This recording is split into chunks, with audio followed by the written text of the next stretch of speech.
والسيد المسيح موجود في المزود، السيدة العذراء نايمة جنبه بعد الولادة، سالومي القابلة بتعد الماء لتطهير الجسد الطاهر بتاع السيد المسيح طفلا، يوحنا يوسف النجار سوري، وأثناء جلسته بجوار أو بالقرب من مكان الميلاد منتظر لحظة الميلاد.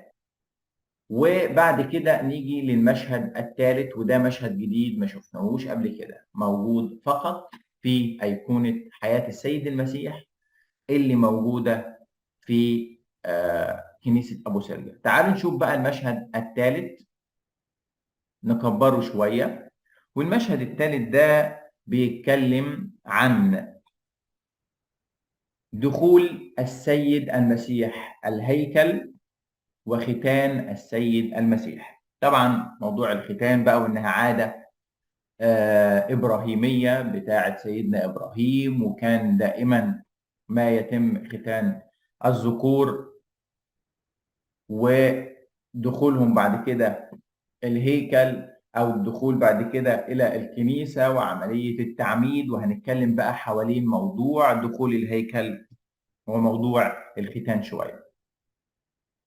بنلاقي ان المشهد فيه مجموعه من الشخصيات، والشخصيات هنا بتدينا مفهوم عن عمليه الختان ودخول الهيكل، والفكره بتاعت دخول الهيكل كمان.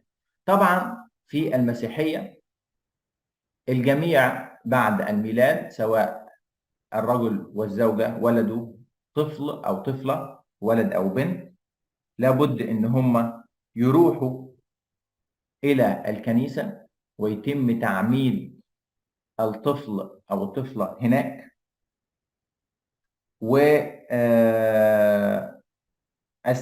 وجود عمليه التعميد اللي اكتسبت ودخلت في المسيحيه بعد تعميد السيد المسيح على ايدين يوحنا المعمدان، السيد المسيح لما دخل الهيكل بنلاقي هنا ان سمعان الشيخ بيحمل السيد المسيح او بيستقبل السيد المسيح هنا في مشهدين، ادي ايقونه على اليسار وايقونه على اليمين. فبنلاقي هذا الرجل المسن ذو اللحيه الجميله هو سمعان الشيخ بيستقبل السيد المسيح في الهيكل اليهودي.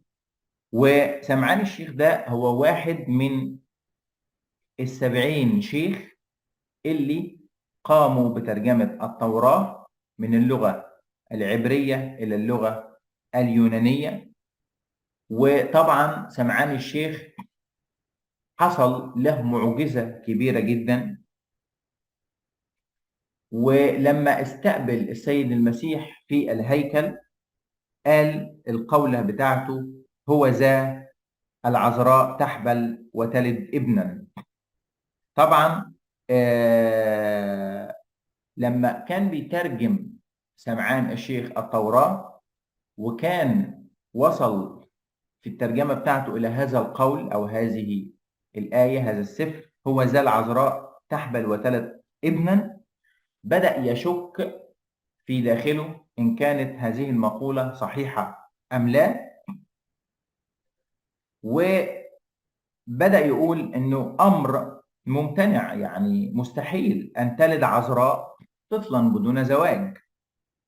فربنا رمى عليه وألقى عليه سباتا ونام لوهلة، ألقى عليه النوم يعني، ورأى رؤية، وواحد في الرؤية بيقول له: إنك مش هتذوق الموت، إنك لن تموت حتى ترى المسيح مولودا من عذراء.